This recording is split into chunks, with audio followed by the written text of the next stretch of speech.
Right, fellow greetings, my P's and P-Peps, and welcome back to the reviewing station, hosted by yours truly here, the man with the attitude, but the kid at heart, red as power. And today we're taking a look at the very last Transformers Leader Class action figure to come out of the studio series, Decepticon Blackout. So not to waste time, because this is going to be a very long video review, especially with the transformation scene. Let's go ahead and get to the packaging. As partake of every single video review on this channel, we've got number 8 here with Blackout being featured on the front of his packaging, which looks very nice. I love that artwork. Studio Series, Decepticon Blackout, Decepticon logo, ages 8 and plus. Transformers, the very first movie, indicating where this figure is represented from. Hasbro's logo, the Car Tummies logo up here for the brand, dual branding thingamajig. Transformers logo, we got the Misaligned Generations logo at the top right corner, onto the side here, and here we've got an Autobot logo, which should be a Decepticon logo for the backdrop that comes with this set. It's unfortunate. So here's Decepticon Blackout yet again, very nice artwork. Down below that we got the stamp of the authentic Transformers, which, to remind you, if it doesn't say authentic, it's a knockoff. Turning to this side here, we've got where everyone's going to be displaying their boxes on the side in their cases or wherever we may be. The Studio Series Decepticon Blackout here, number 8 up here, Leader Class down here, which I'll let you see real quickly. There you go.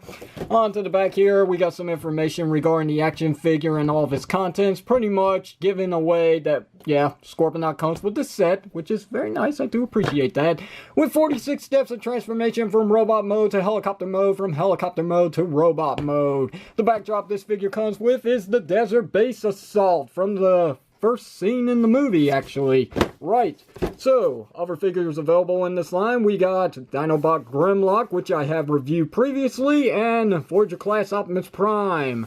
Not much else to really show off, but here's a brief summary for Decepticon Blackout. If you want to read it, go ahead and pause the viewer, or pretty much when I stop talking, you're already done reading it. There we go. Other contents that comes with this figure, outside of the figure himself and Scorponok, we've got the set of instructions. So here it is, and there it goes. Another sort of contents that came with this set, because I ordered this off of Robot Kingdom, and as you know, they're crazy about selling these as well for free. Maybe they've got way too many and they just need to get rid of them. But yeah, we got some trading cards, or should I say official trading cards from Transformers Dark of the Moon. Collect them all. Yay. Right. Hooray for cards. Down below, and here we have Decepticon Blackout in all of his glory. It's a very, very big Leader Class action figure, as you can see clearly my hand here compared to the figure. If that's not good enough, let's bring in Deluxe Bumblebee here and give you a good side-by-side look at the two. Wow. He's huge. Right, if that's not good enough, let's bring in Optimus Prime, a Voyager Class figure of this studio series. And as you can see, I mean, it's no competition. This leader figure is meant to be just that, a leader figure. He's huge. Right. One more comparisons. Let's bring in previously reviewed Grimlock. And as you can see, only a leader can defeat a leader. Right. Look at that. These are some really cool action figures, and they're quite expensive, especially when you're buying them overseas. Now that we got all that said and out of the way, let's go ahead and talk about the figure. So, good things about this figure. Let's start off with that. This is definitely as accurate as it can come for the studio series. Let's talk about a bad thing about this figure, because there are a few things that kind of rub me the wrong way. Like the fact that he is all open down here. As you can see, there's no door. Nothing at all. And yeah, there's Scorponok, in case you didn't notice. Right there. So, yeah, it's all cavity down here, unfortunately. When you remove Scorponok, it's completely hollow. I mean, yeah, sure, you got your tabs holding him in place, but that's it. I mean, there's nothing really that's very shining about this placement here. It's just, it's all hollow. I mean, you really think maybe they could have found something to work with here? Maybe just a couple more panels that could go up here to the tail of his propeller? create a door or something. Like, I mean, it is a bit of an eyesore, and I gotta be honest, but you're not gonna be looking at it from the back most of the time. You're really gonna be looking at it from the front or from the side, which it does look really good. This is a really, really cool figure, especially in this mode. It is, again, as accurate as it could possibly get, and I just love taking a look at the film and going back and looking at this figure. It's like, wow, quite the day and day comparisons, in all honesty. It is really good. We got 4500X here, which was the exact number that this helicopter was taken from. We got the Decepticon logo right there, which I don't think is actually movie accurate, and as you can see, it's got a tumor. Right. Anyway, on to the back here, and here we've got that very nice USA star design logo on most army and military vehicles, period, right there, in the same area right there. We got the USAF 4500X logo right there. We got danger, keep away, right. And for some reason, we got Blackout's name right here on the tail of the propeller from the back. I mean, it's like, what? Why is that there? And it's also here. Well, I mean, don't get me wrong. I do like the additional detail, and it's just, why would you put your name on there? I mean, really? And the figure's not without its problems either, outside of some nitpicking areas, which we're back here yet again. He doesn't really stay snug in the back. I mean, I don't know what I'm doing wrong with the transformation. As a matter of fact, I don't think I'm doing anything wrong. I've seen this in other reviews on YouTube right now, and this figure does have some problems back here with staying together, no matter what you do. Maybe a little dab of super glue on this tab will do wonders, but I wouldn't risk it right now, especially while I'm in the middle of a review here. He lies. I'm actually at the beginning of the review. Propellers here do actually spin, but it's not as good as it could have been, in all honesty. But it is what it is. I mean, you do get some free movement with this one here.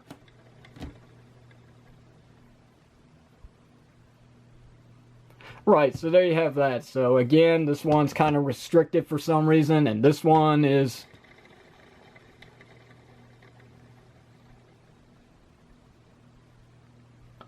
mesmerizing, yes. Another attention to detail would be the mid-air filling rod here. That's actually accurate to also the movie model, which you can see. And we got a little bit of paint here. Why do I keep missing this? I don't even know what this part is. It could be a giant searchlight for all I know. I don't know helicopters. Right, now on to the hardest part about this action figure, and that is the transformation.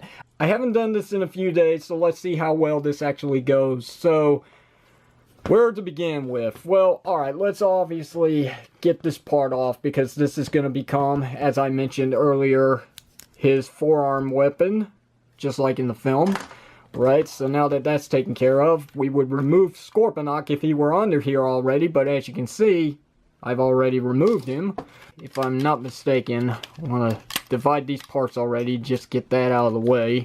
Kind of untab this section here, like so, and then come to this side and do the exact same thing, and that just untabbed pretty easily, as you can see. Right, just untab this section here, it's on a double hinge, slide it up like so, do the same on this side here, untab, slide it up, don't tab it in. I think there's something that needs to be done first before we can do that, but we're gonna split this section apart like so. This is gonna reveal his arms, like this, slide it down. I'm gonna take this real nice and slow, as I've been doing with the Studio Series figure, so I apologize if this takes forever, but flip out his hand. This section here is going to curve in like that. This section will fold back, and there's a tab right here. We won't worry about that just yet, just mentioning it. Fold this entire section up. There's a tab right there that's going to go into that slot right there. That's going to create the back section of his forearm. Once it tabs in, it's sometimes a hit or miss. There we go. Now, this tab that I mentioned before that goes into that hole right there, just go ahead and tab it in like so. Okay, then we can fold this back, and these two tabs right here, not these, but these tabs right here are going to go into these slots which I pointed at first. So right, and it should be a very secured and tight flush sound, as you heard. bring down his arm like this, rotate it, find it, there it is, and that's one arm. Right, let's do the same thing again, shall we? Split it, take this section and bring it down so we can get clearance to work with this area here. Again, fold out the hand, flip this section up, come back here, fold that section down, then take this and put it up, tab it in, take this tab, put it in that hole, again, fold this whole section like so, tabs, hole, go ahead and get them to tab in like so, they click in very nicely, rotate it to where the arm is in its natural position, like so, there we go. And as you can see, we got a good section of Blackout done already, which is very nice. Pop it open like that. Let's go ahead and bring this entire section down like so we can work on the legs. And this is pretty much the simplest part about the transformation. Go ahead and rotate this section here. Rotate this section here on very tight joints. Fold down his feet. We got a little bit of some Mecha Live going on there. I believe that's what it was called, or was it Automorph? Maybe it was Automorph, right. Okay, so this panel here, we're going to go ahead and slide it down on the slider here, and then rotate it to the back, and then bring it back up like that. And then we're going to bring the wheel up. This section right here is going to untab. Hopefully I'm pulling the right way. It untabs, and then it's going to come in and hide back here. And that will complete the back of the heel spurs for the figure, like so. Same process on this side here. Fold this down. Flip up the wheel if you want. Untab this section here, which is going to come down on a slider, like that. And you can see this one's very loose, but once I get it back up there, it'll be pretty tight. So anyway, fold that back up. And then this hinge here is gonna undo itself and fold back here to create the rest of his heel spur. And here we have the legs of the figure, and he's getting pretty big now, isn't he? Let's go ahead and take this section here and fold this in on itself. We're going to start creating the backpack of the figure. And bring this section right here up. You have to push in on this section here, and you want this hinge here, this U-shaped hinge, you want this to actually come up. And it's not easy. It feels like it's gonna break every time I go about transforming this part. I might have to do a jump cut here because I want to save myself the headache, in all honesty. But I can't seem to ever get this to really come undone. Sometimes it just pops out on its own, and other times it takes the backpack with it. That's actually never happened before. But hey, if it saves me the trouble, there we go. Right, let's see if I can get this back on real quickly. Where I'm already pointing at, this hole right here is where this little tab is actually going to secure itself. Not too securely. I mean, it does come undone very easily if you mess with the figure, but it should hold it just fine. Now that that whole section, if you can see it, now that this is all completely popping out like so, next thing we're going to do is take these panels right here. And I still can't do anything with these panels. Is it because they're just too tight? There we go. Right. Okay, now I got them open. So, now that we got enough clearance, we can take this engine section here, which I really don't know what it is. That's just what I'm going to call it, an engine section. And we're going to have this come out a little bit so we can come up here and take these parts. This is supposed to come over and out like so. Do that again on this side here. There we go.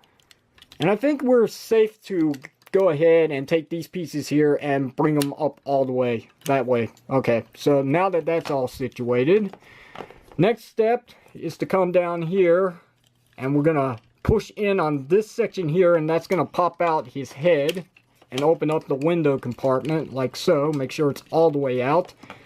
Flip this back. Take this section here and have this come in on itself in that gap. Like so. Get this tab here to go into that hole up here. which is a little more easier said than done. Get that to tab in. Bring down the legs on very tight clicking joints like so. Bring that back down, situated right. And we're almost there. Finally, we're almost there. Next thing to do is to bring up that engine piece again, like so. Make sure it's got enough clearance to get past the window here. Have it fold up like that. It's above Blackout's head, like it's supposed to be. That's accurate. And then this section here is going to come down. I told you this could come off very easily. Right, there's a tab right here, there's a hole right there. That's going to finish off the backpack, as long as I got everything lined up just right. Like so. Again, if this came undone, make sure to tab it back in. Okay, we're getting there. We're finally getting there. These panels here just come down on these shoulder bits right here. That creates the look right there. We're not done just yet. We still got a few more things to worry about. But right now, let's take care of the obvious elephant in the room, and that's the propellers. As long as I'm pulling on the right ones. There's a specific design to this thing. There goes that backpack again. Yeah. It's too bad there wasn't an extra tab somewhere to keep this locked and secure right. Anyway, as I turn this the right way now, we should have this section split out like so as well. As you can see, very nice engineering, and that pretty much transforms the propellers in the right position, creating his somewhat of a propeller cape, as people call it. Right, so this is pretty much where everyone would stop with transforming the figure, as this looks pretty good, but this is not accurate. We are not done with the legs. He actually does have chicken legs. Go back and look at the movie. So, what you want to do is obvious. Pull him back like so. And I know, this makes the figure smaller than what he should be, but hey, this is accuracy, alright? We're dealing with accuracy. The only other thing to do is to take his weapon here. Hopefully I got this the right way. Or maybe it's this way. And there's a tab and a hole right there. It can be on either arm. It doesn't really matter. And there we have it. Alright, so here's Blackout completely in his robot form. And he looks accurate. He looks good. He's stunning. He's Blackout in leader scale, and I've always wanted to say that. Now I finally get the opportunity thanks to the Studio Series, so God bless you Hasbro and Takara Tomy for this. This is a really nice gift to the fans out there. This is one that I've always wanted to see in leader form, and here it is at long last, and he looks amazing. As I mentioned earlier, the figure also comes with a mini little Scorponok action figure, and let's take a good look at him real quickly. As you can see, there's quite a bit of detail going on here with this little guy. He's pretty much accurate as well, from the painted red eyes there, from the gold trimming at the top of his head, all the way to the top of his body here. He's also got the nice little turbines, very nicely detailed right there on his back, which is very cool. Even he's got some articulation here at the tail, which is nice. There's a hinge there, a hinge there. He's got some articulation here as well for his arms, which is very good. Nothing at the head. Really nice work. I do like this little guy. He looks very good next to Blackout as well. But let's do a side-by-side comparisons with the past. So let's bring in his 2007 counterpart. And of course, this is not going to be anywhere near as good as this Scorponok action figure, in all honesty. Sure, this figure's not perfect. It's not accurate to a certainty, but I will still say, in all honesty, I prefer this Scorponok here when compared to this one. But again, it's just my preference, alright?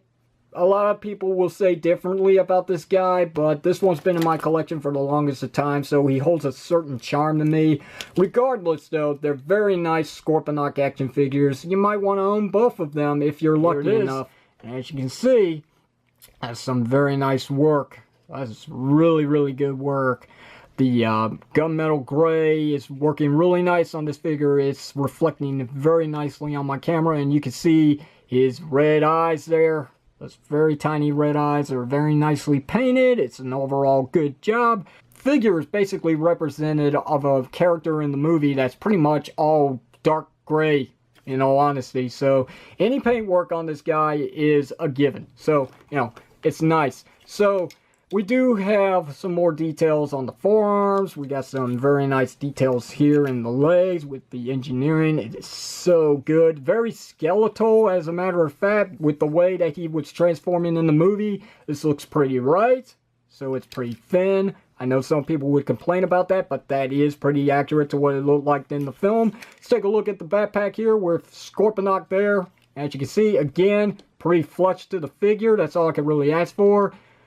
So here's his cape, as some people call it.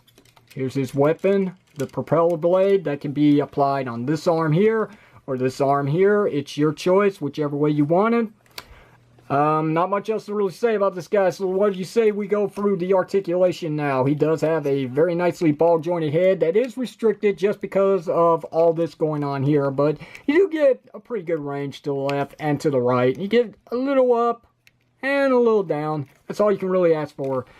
This isn't really much in the terms of transformation here. This is a given to the articulation, so that's very nice. So for the actual shoulder joint now, we do get some inward and outward play, but again, there's so much going on here that it's like impossible to get it all the way up. Especially going this way. That's about as high up as his arm can get. He does have a bicep swivel joint. He's got single jointed elbows that does get 90 degrees of bend. His articulated hand here can move up and down. It also can open and close at the thumb, as you can see, and that's both hands. He does not have a waist swivel joint due to transformation, but if you get the skirt piece out of the way like so, you can get some movement at his legs. Not much. As you can see, you get some clicks, so that much going forward. You get pretty much that going back. And if we split the arms out, we can get, as you can see, this figure is completely kibbled. But yeah, as you can see, we can't get the full-on JCVD split. So yep. So let's get this leg back down if we can. It's on a very tight clicking joint there, and it undid the backpack. There we go. Right, so we do have a thigh swivel joint as well. We got double jointed knees, if you want to call it that. There's double hinges here, so you can get them to bend in like this and get them to bend out just like that. There's that. And then the last step in articulation is pretty much at the feet, which we do have a hinge joint for up and down movement, about that much due to transformation. And we also get a nice ankle rocker pivot, which is all you can really ask for Transformer figures these days, or any action figures from Hasbro. I really do like this design. I've always liked Blackout's design. He is a very cool looking Decepticon in the Transformer movies, and it's about dang time we actually got a really nice representation of the figure in this scale. I love it, and I can't express that enough. So, let's go ahead and do some side-by-side comparisons. So, here's Optimus Prime, a Voyager class figure in this line. And I know what you're thinking, Prime's too small compared to Blackout, but if you go and look up the profile on these characters, you will see that Optimus Prime is about the right scale compared to Blackout here. So, let's bring in Bumblebee now, so we can get a deluxe size comparisons here. And this is a really good scale compared to these two. This is nice. These three is what I meant. These look really good. But we're not done there. Let's take a look at the previously reviewed action figure of this line, and that is Leader Class Grimlock. And this is probably where you're going to feel like something smells rotten in the state of Denmark when it comes to the price range on this figure. Being a Leader Class figure, you think maybe he'd be about the same scale as Grimlock. Again, if you have his legs in the accurate position, he's going to be dwarfed by Grimlock. But if you actually have his legs straightened up, I mean, it's your preference. Do what you want with your figure. But if you have him in the straight position, he's almost at the same height as Grimlock. And, you know, again, that's not accurate. But if you want a bigger Leader Class figure in comparisons to Grimlock, there you go. That's your way of doing it. The last thing to take a look at that comes with the action figure is the obvious backdrop. So here it is, as you can see. It's the Assault on Qatar. Looks really good. It's very nicely detailed with a bunch of explosions. Michael Bay would approve of it. Of course he does. It's his freaking film. We got a bunch of helicopters flying by. I'm not so sure if one of them is Blackout or not, but it doesn't matter because here's Blackout right here. And let's see what he looks like standing on this thing. And he looks exceptionally well. I mean, look at that. Let me get this centered for you guys. That looks really good. And if you got the room to display these things, I mean, more power to you because they do look really nice with the figures. I just don't have the room to display them, so I'll be keeping them in the box as it is. But that's going to be it. There's not much else to really say about this. I've given my overall thoughts. Again, we still haven't hit the street date for these figures in stores, so your only option right now is to buy them online from Hasbro Toy Shop or maybe Robot Kingdom, not eBay, because have you seen the prices on these? Man. So, questions or comments, do hit it down below in the comment section of the video. If you like today's video review, hit that thumbs up button, and why not give me a sub up? If you didn't like it, hit the thumbs down, and don't forget to throw in the towel. Until then, this is the Unprofessional Toy Reviewer, Red is Power, signing off, saying thank you very much for watching this, and I'll see you whenever you see me.